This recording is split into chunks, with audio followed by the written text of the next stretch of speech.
If HR carries every responsibility, nothing gets done right. Great people strategy only works when ownership is shared.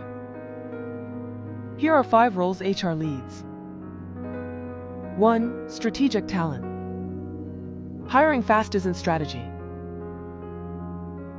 Plan workforce needs early so skills and headcount never turn into a crisis. 2. Culture. Values aren't wall art. Leaders shape culture through choices, rewards, and enforcement of standards. 3. Performance. Annual reviews are outdated. Ongoing feedback builds clarity, ownership, and consistent growth. 4. Risk. Compliance is the bare minimum. Real protection means spotting issues early and preventing escalation.